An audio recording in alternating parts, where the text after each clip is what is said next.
The views and opinions expressed in this podcast are solely those of the individuals participating in the show. All persons described or mentioned in the podcast should be considered innocent until proven guilty in a court of law. This podcast contains subject matter such as violence and graphic descriptions along with adult language, which may not be suitable for all audiences. Listener discretion is advised. On December 15th, 2017, in Toronto, Canada, police arrive on the scene of a house with what appears to the untrained eye to be a double suicide. However, upon investigation, it is anything of the sort. It's not just a normal homicide either. The victims happen to be two of the richest people in Canada. To this day, no one knows what really happened. You're listening to the Mysterious Brews podcast, and tonight we bring you the case of Barry and Honey Sherman.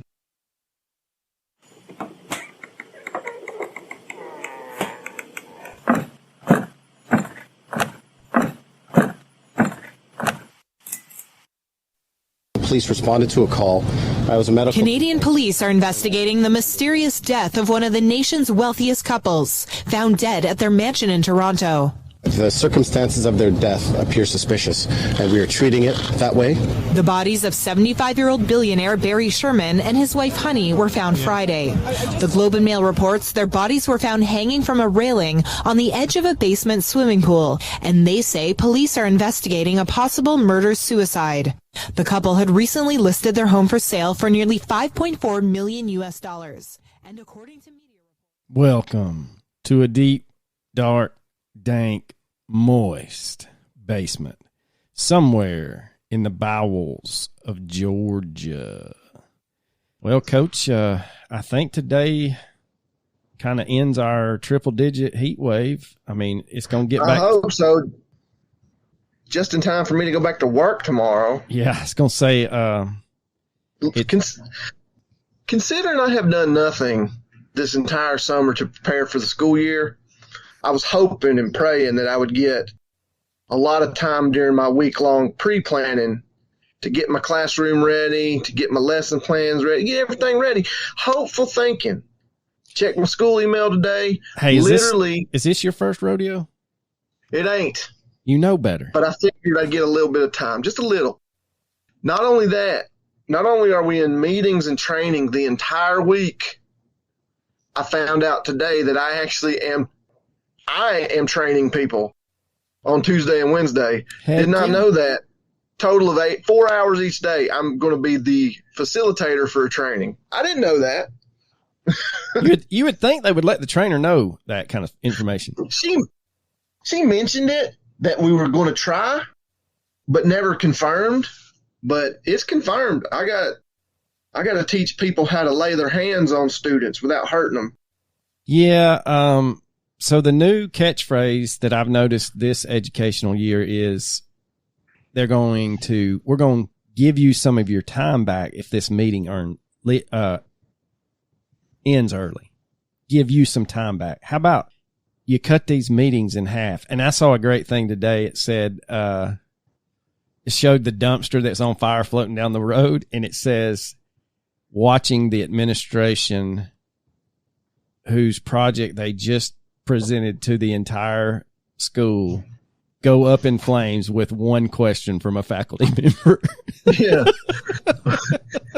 Well, the thing I sent you today with we just want to work in our classrooms. Yeah. Administrators during the celebration is like the Bill Gates and all them dancing like awkward idiots. Yeah, they're celebrating us. Get your own damn pizza. Yeah. Just leave me alone. That's the best thing. But anyway, heck, we could turn this into an educational bitch comedy show in a minute, but. Well, luckily, considering the clientele that I teach, considering their severe and profound special education, there's not a whole lot of planning I can do. That's kind of we go with the flow. If they're in a good mood, we might do some, news to you or blah, blah, blah, do some worksheets and arts and crafts. But I got one that's violent and a runner, so I'm pretty sure that's going to take up the majority of my day is restraining this kid. But luckily, I know how to do it safely. It's all about the technique.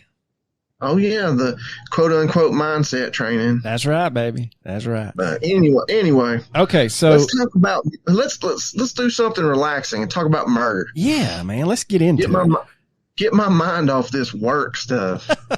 All right, so we are talking about one of Canada's richest couples, Barry and Honey Sherman, tonight. They had to be the richest, right? Were they not? They may have been at the time. But anyway, Bernard Charles Sherman was born on February 25th, 1942 to Herbert and Sarah Sherman. Herbert was a business partner in a zipper community. They call those companies, not communities. While his mother was an occupational therapist. Now, Barry would lose his father to a heart attack when he was just 10 years old, so his uncle Lewis Winter would become the father figure in Barry's life. Barry would enroll at the University of Toronto at just 16 years of age. He chose the engineering science program as his major and later recalled that he had chosen the program solely on the fact that program had the reputation of being the hardest. After graduating from the University of Toronto, Barry would obtain his doctorate from MIT in astrophysics. To say the man is smart is a huge understatement. Now, while in college, he would help his uncle Lewis out by working as a driver for his company. He quickly moved up the company ladder and would ultimately oversee operations whenever his uncle was away on business. Now, Barry would marry Honey Reich in 1971. She, too, was a fellow graduate of the University of Toronto. She was the daughter of Polish-Jewish Holocaust survivors. The couple would have 4 children, a son, Jonathan, and 3 daughters, Lauren, Alexandra, and Kaylin. While Barry socialized regularly with Honey, he was known to his friends and family as a workaholic. At the social events they attended, she was the more outgoing of the two, while he often kept to himself and discussed mainly his business.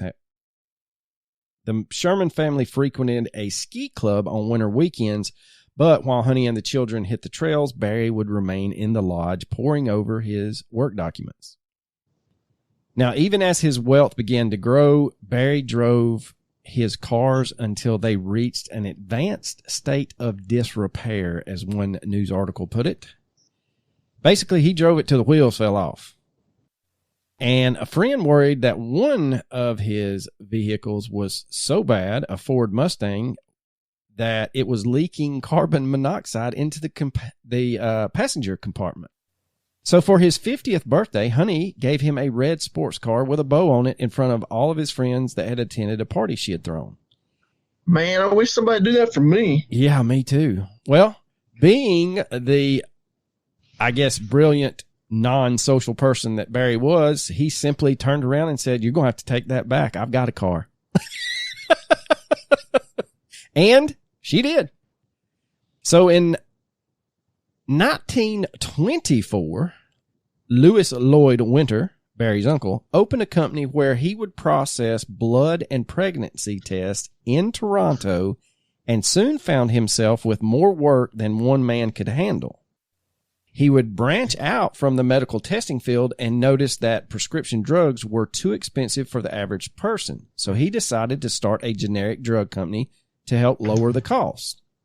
So in 1959, Empire Laboratories Limited would grow so big that Lewis would purchase his first large-scale office/manufacturing building. And by 1964, Empire Labs was Canada's largest pharmaceutical company. Now, unfortunately, Lewis would pass away from an aneurysm at the age of 41, and 17 days after his untimely death, Lewis's wife would pass away from leukemia. In 1967, after Barry had finished his PhD, he purchased Empire Laboratories from the executor of the estate of his aunt and uncle. Now, after Lewis and Beverly's death, their 4 children, it's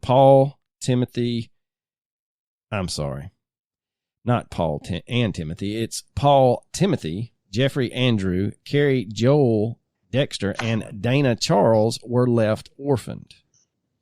Empire had been the first company to secure the compulsory rights to manufacture Hoffmann La Roche's Valium, also known as diazepam, in Canada, and was one of the country's largest manufacturers of Pfizer's doxycycline. Now, the Upjohn Company's Oronase and the dietary sweetener saccharin were also part of the Upjohn Company, and according to what you read, Barry and the chemical engineers at Empire were able to make a, air quote, generic version of each of those. Now, his uncle's estate allowed Barry to buy a majority stake in Empire Labs and run it only on the condition that the 4 Winter children be allowed to work for the company when they reach 21, with the option to buy 5% stakes in the company 2 years later, with 15-year royalties on 4 of its patent products. So we're talking a good chunk of change, even at 5% of the company. Now, this, not bad. Yeah, I'll take it. I would have taken it, and I would have never worked another day in my life. But the fine print in this agreement stated that all of what I just described would be voided if Empire sold.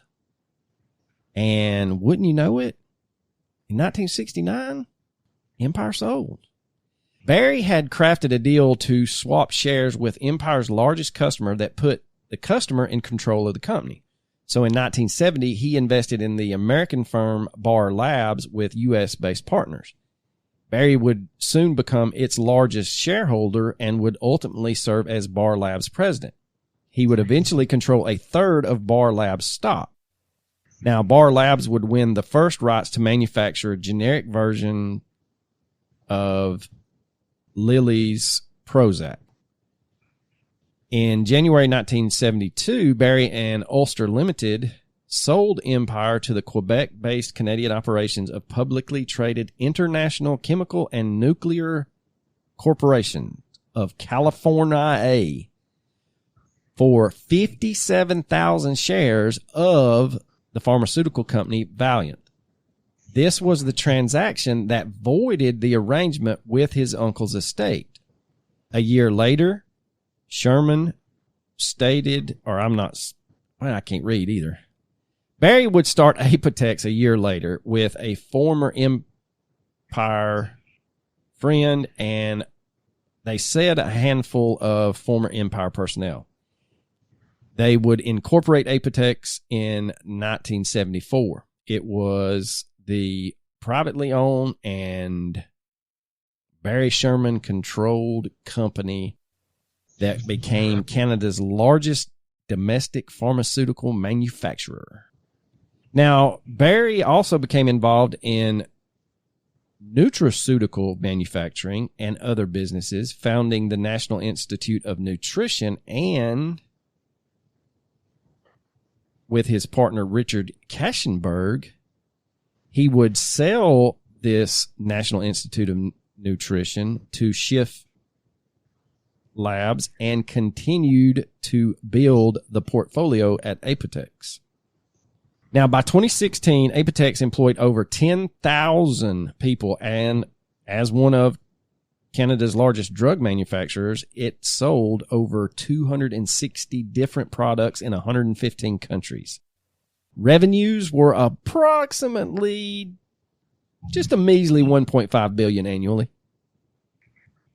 I mean, he ain't hurting. Just $1.5 billion. I mean, who even wants that? Annually. They give I don't know. Annually. That's almost like a normal Powerball jackpot these days. But he's getting that every year, and he doesn't have to pay the 76% tax.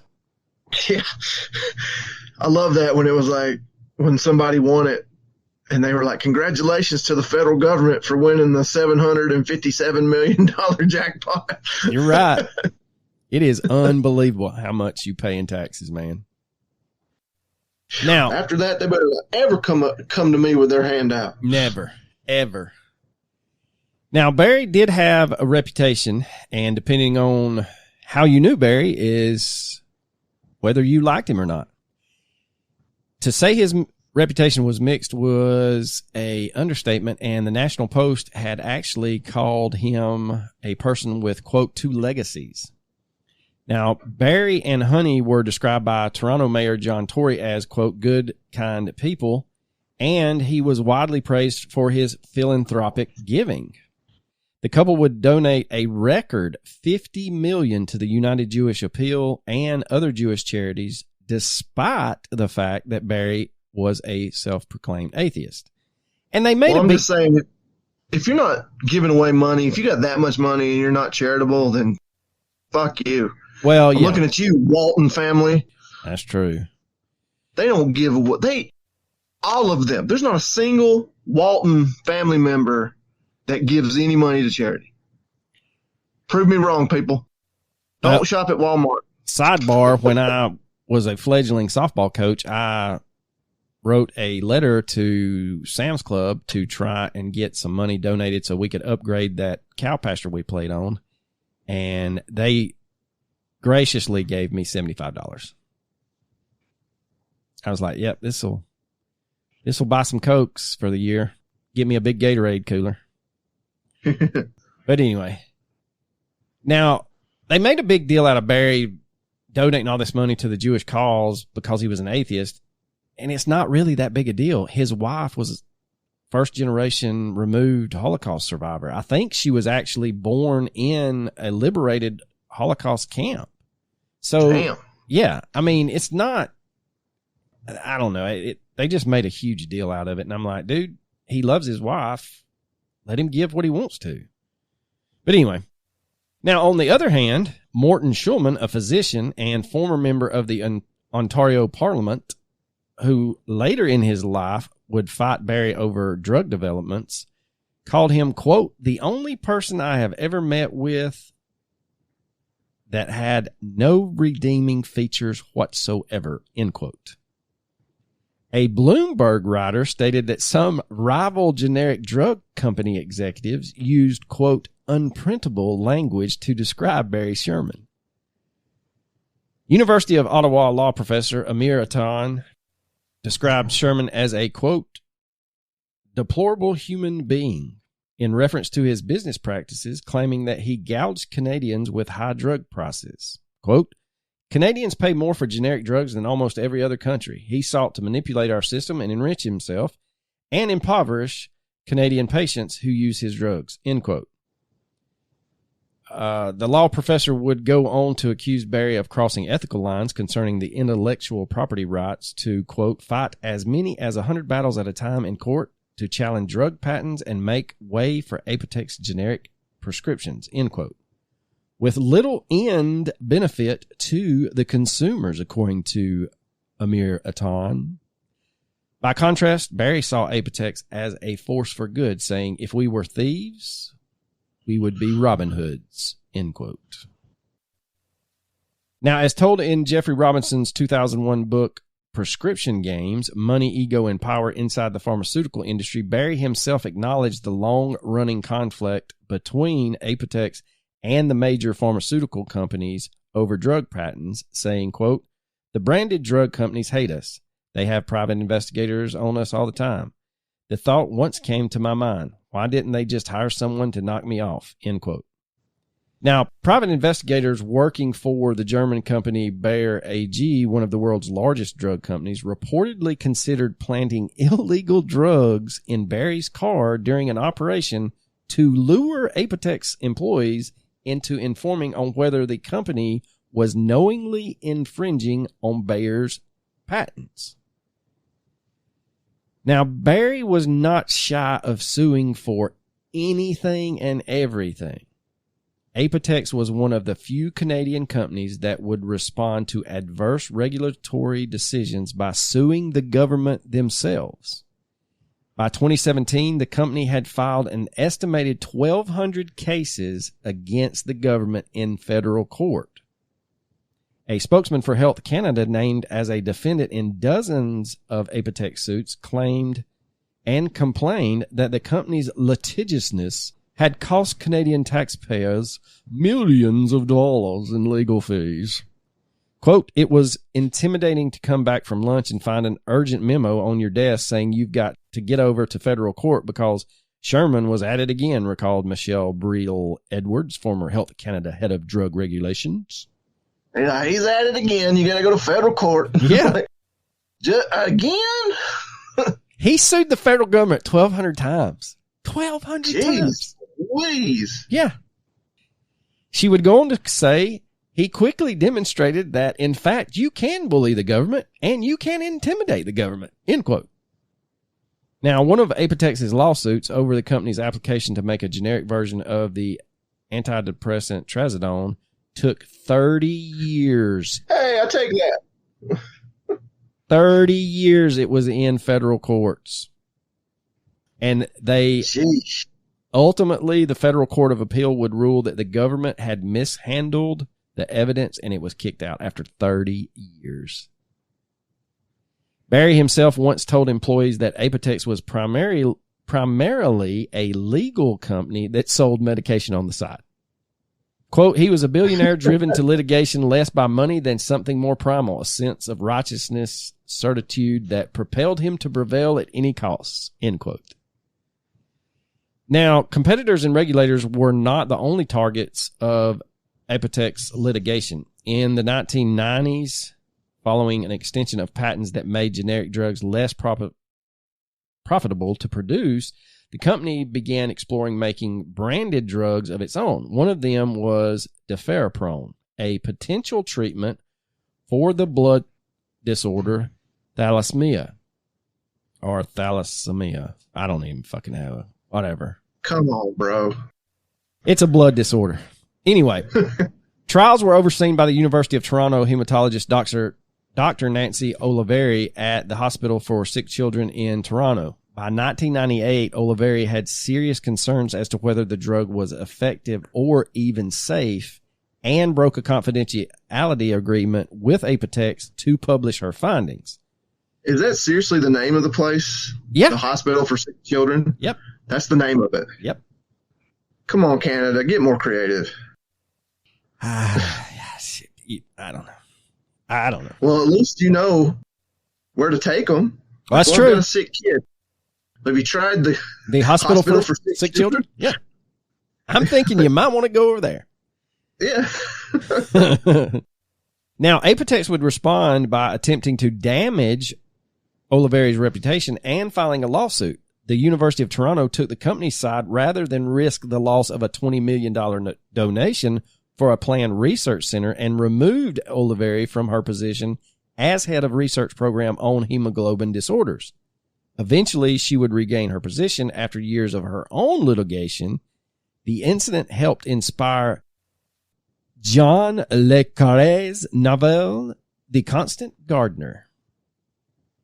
In 2011, Barry's cousins from his uncle, the old orphans that when mom and pop passed away, would sue him alleging that he never paid them royalties and equity in Apotex, contending that he had used the proceeds from the 1972 sale of their father's Empire Labs to purchase Apotex in 1973.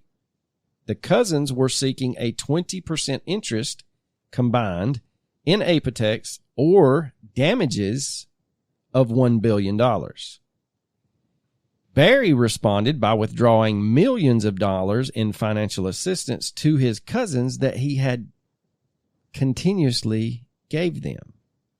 They contended that Barry, quote, had offered the financial assistance in the first place in order to make the cousins dependent on him and to keep them from learning about their rights to the business, end quote. This is an allegation that Barry vehemently denied. And in September 2017, an Ontario Superior Court justice ruled against the cousins, saying that the case was, quote, wishful thinking and beyond fanciful, end quote. At the time of the judgment, a lawyer for the cousins said they would appeal, though that never happened. So, again, going to Barry's reputation. In 1996, him and Honey completed a North York home following 5 years of construction. The Shermans were so dissatisfied with the work done on it, and in particular, they claimed that the garage, a structure with a tennis court on top and a basement lap pool and hot tub, was faulty. Barry called it a, quote, disaster. He and his wife filed 12 separate suits against all of the contractors, ultimately recovering almost the entire $2.3 million that they paid to have the house built for.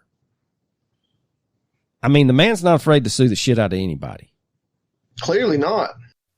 1,200 times.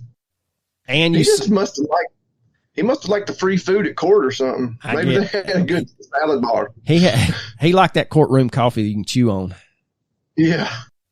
Now, a partial draft of his unpublished memoir called Legacy of Thoughts was submitted as part of Barry's motion for summary judgment in the lawsuit brought up by his cousins. He described the manuscript as his observations on philosophy, Canadian politics, and the pharmaceutical industry. Sherman did not believe in God, free will, altruism, or morality. Quote, I find no inconsistency in holding intellectually that life has no meaning, while at the same time being highly motivated to survive and to achieve, end quote. Barry was targeted by the Canadian wing of the Jewish Defense League, a group on the FBI's terrorist watch list, and had been sued by Israel's largest generic drug maker, Teva Pharmaceutical Industries. So we got a man that's suing the federal government over 1,200 times just because he doesn't like the regulations that they are throwing out there. He also sues the people, all of the contractors that built his $2.3 or $2.9 million home, and recovers almost all of that money. I would say you just don't cross the man. Or you better have or you better have your I's dotted and your T's crossed. And speaking to what Coach just said, on Friday, December the 15th, 2017, emergency services were called to 50 Old Colony Road. Upon arrival, medical personnel find 2 deceased victims. Authorities would deem the deaths suspicious, and police would not identify the bodies or exactly where the bodies were found inside the home. Police would also not comment on whether there was any trauma to the bodies. Detective Brandon Pierce told the press that the, quote, deaths are suspicious but are not yet being treated as homicides, end quote. Pierce would go on to state that the police were still trying to determine if there was foul play involved. Authorities would also state that they would know more tomorrow after the post-mortem examinations were completed. Now, a person close to the case would state that the bodies were found by a, quote, non-family member and that they were not looking for a suspect due to there not being any sign of forced entry. The following day, Apotex would release a statement saying that their founder, Barry Sherman, and his wife, Honey, were found deceased at their home the previous day. The Toronto Sun would release an article on December 16th, 2017, titled Murder-Suicide Suspected in the Deaths of Toronto Billionaire and Wife. It states, Barry Sherman, a billionaire businessman and philanthropist, was found dead alongside his wife, Honey, in their Toronto mansion Friday morning. Police sources told The Sun. Officially, Toronto police aren't commenting on the tragedy other than to call the deaths one of Canada's richest couples suspicious. However, sources say police were working Friday night on the theory the demise of the billionaire Apotex founder and his wife, which has stunned the city and those who knew them, may have been a murder-suicide. Sources close to the case believe Honey may have been killed in a secondary location in the $6.9 million Old Colony Road home and then moved to the location where she was later found with her deceased husband. Quote, forensics need to be done in postmortems on the bodies, but at this stage it appears that no forced entry and no evidence of anybody else in the house, a police source would say. Emergency responders found the pair hanging from a railing that surrounded the lap pool inside the house. Inspector Brian Bott, who heads up the homicide unit, would not confirm or comment on the details of the case, but he did tell the Toronto Sun, quote, at this time, we are not searching for any suspects, end quote. Bott said homicide detectives will conduct a full investigation and all avenues will be explored. That said, police did not immediately find a suicide note in a search of the massive house, which will include reviewing of the home's video surveillance system, which had just began. If autopsies and forensics change the scenario, a source close to the case said that senior homicide officials will update the public. So we have one of Canada's, if not Canada's, richest man and his wife found dead hanging from the railing of their indoor lap pool in a $6.9 million home. The security system that was referred to in that article was managed by ADT, and it is unclear if the security cameras or the security system was even operational at the time of the deaths. Now, there were cameras that were positioned both inside and outside the home, but again, no one knows if they were turned on or not. Barry was infamously known for not activating the system. What is known is there was a camera in the pool area where the Shermans' bodies were found. They stated, I saw a documentary about this whole situation here, and they interviewed some of the Shermans' friends, and they said that for them to be as wealthy as they were, they didn't have like a private security detail at their house. They didn't have a gate. You just could pull up, ring the doorbell, and a billionaire might answer the door. Now, Barry and Honey's children immediately released a statement stating, quote, "Our parents shared an enthusiasm for life and a commitment to their family and their community, totally inconsistent with the rumors regrettably circulated in the media as to the circumstances surrounding their deaths. We, the family, are shocked and think it's irresponsible that police sources have reportedly advised the media of a theory which neither the family nor their friends or colleagues believe to be true. We urge the Toronto Police Service to conduct a thorough, intensive, objective criminal investigation and urge the media to refrain from further reporting as to the causes of these tragic deaths until the investigation is complete." End quote. Well, I mean, upon inspection, it does look like sort of a murder-suicide. I mean, if you go, Bunny had a bruise on her face, meaning she was hit in some kind of way. So it led them to think, that Barry had done it, hanged her, and then hanged himself. True, they shouldn't have reported it until more information was available, but what are you going to report? This is the richest couple in Canada. Well, in the way it is a sensational story. Yes, you're going to report it. The way it was portrayed in the articles that I read is basically they were photographed all the time, like their comings and goings, especially Honey's, because she was so philanthropic with their money. She was always doing something. She was breaking ground on a new community center or something for this charity. She was serving on the board of this charity. She was a good-hearted lady. And so they were kind of like very well known. And so once it starts leaking that they were found dead, like you said, they've got to say something. But as you will soon realize, the Toronto Police Department didn't handle this one too well. Which is not the first time we've encountered something like that. No. In the course of our podcast, when we're talking about police investigations, it is heavily favored in the NAR side. Yeah. But every time we've seen good police work, we've pointed it out now. Don't get us wrong. That's right. We will commend a good police work, and we will shit on the bad ones. So what we do know about the discovery of the bodies is that the Sherman's cleaning lady arrives at the home on 50 Old Colony Road at 8:30 a.m. on Friday, December 15th, 2017. She notices the morning paper is still outside the door, which she finds odd, but she unlocks the door and goes to disable the alarm, but notices that it had not been set. Again, peculiar but not out of the ordinary. She begins cleaning the house first, heading upstairs to the upper level. Now, to say that this house is massive is an understatement.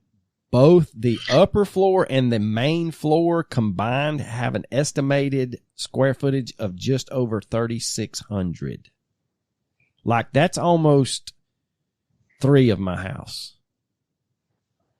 Yeah. And that's just the two the top floor and the main floor. That's not even considering the basement. You also have on the upper and main floors all of this square footage, but it's broken up into multiple rooms that the cleaning lady is attending to.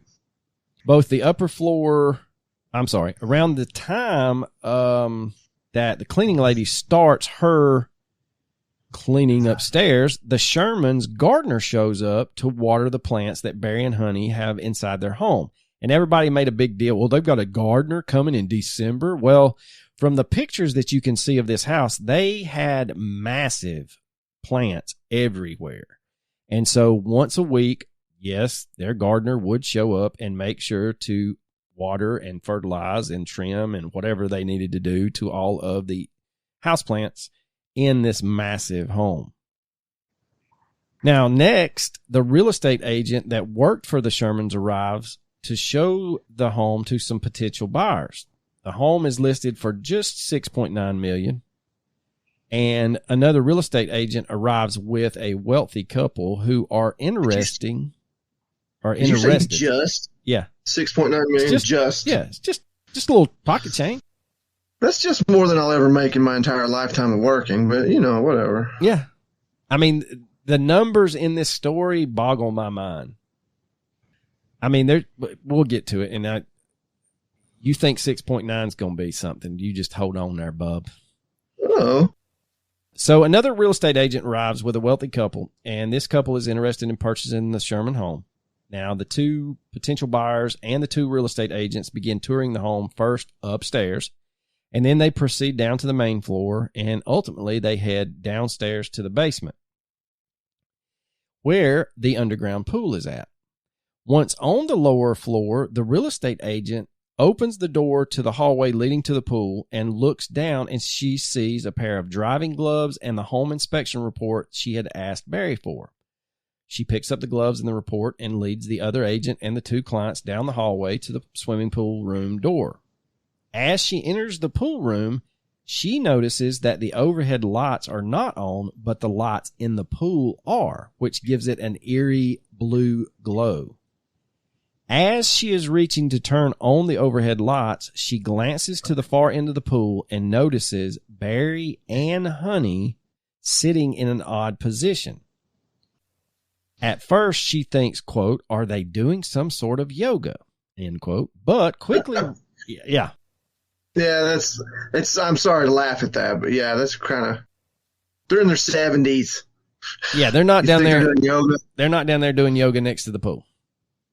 Now, they did have a personal trainer that would show up and help them exercise, but that is not today. As she quickly realizes that is not what's going on, she dawns on her that something's not right, and she immediately turns around and hurries the other agent and the two clients out of the pool room, and upon closing the door behind her says, "We will be in touch," and basically just bull rushes their ass off the property. After this hurried exit, the realtor calls the gardener and the cleaning lady, explaining that there is something seriously wrong with Barry and Honey.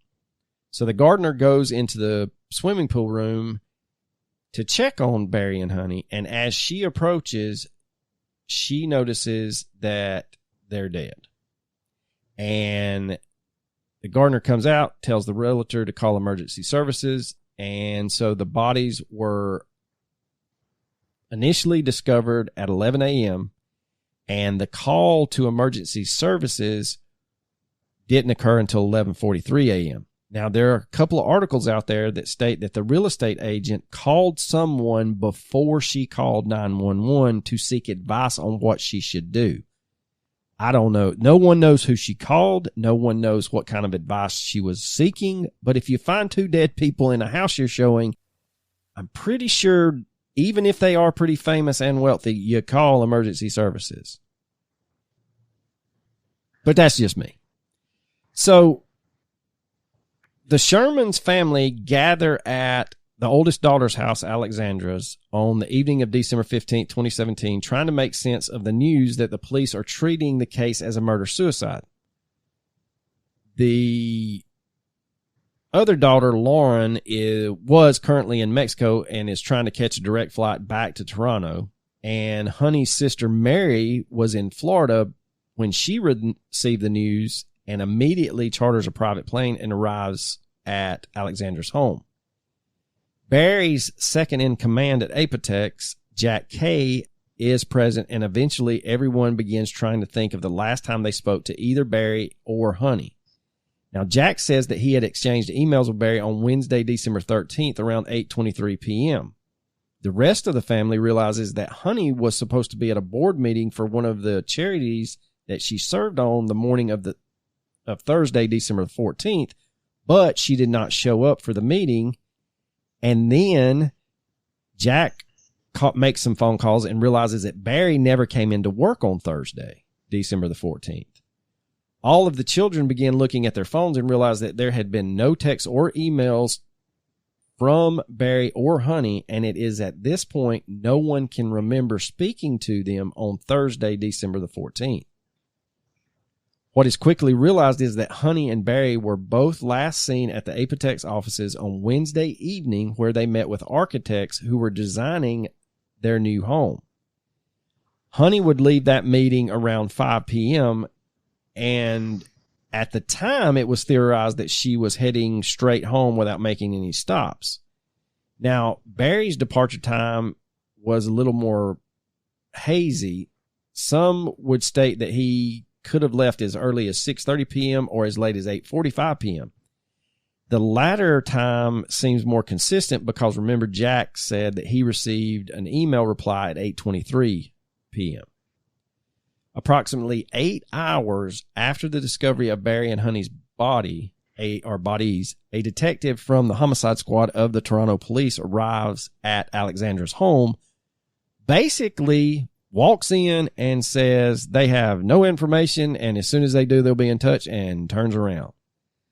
Well, you don't do that to one of Toronto's richest families. No. And that goes over like a turd in a punch bowl. Yeah. Soon after the detective leaves, however, Alexandra receives a phone call from a family member of a couple that knew Barry and Honey.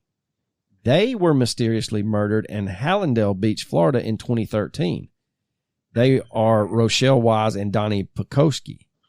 Their case is still unsolved. Now, this family member explains that the Sherman family cannot trust the police to do everything correctly, which,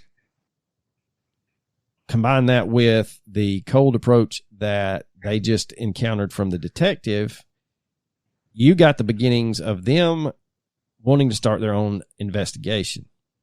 And they do.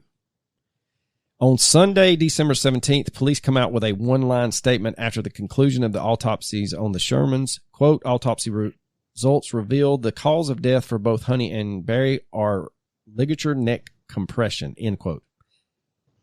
Again, the family's not taking this lightly, and through an attorney, a second autopsy is conducted on Sunday, December the 20th, 2017, just one day before the funeral of Barry and Honey. The working theory at the time from authorities is that Barry hung Honey with a leather belt and then did the same thing to himself. The problem... It's just not true, man. No. Don't believe it. Ooh, the problem is how the bodies are discovered, where the Shermans are in a sitting position with the belts on the handrail of the pool. Both had winter coats on that were pulled down behind their backs and rolled down over their arms.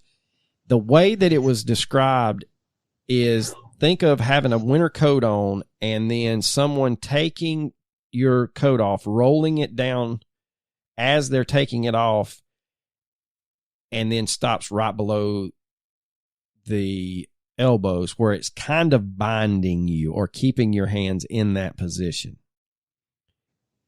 Now, there's no way from the little height from the top of the railing to the area around the pool that you could hang yourself in that, or I guess commit suicide in that position. What is also discovered in the family's autopsy is that there are bruises around both Honey and Barry's wrist. Now, this is consistent with both being bound in some fashion before their hearts stopped beating.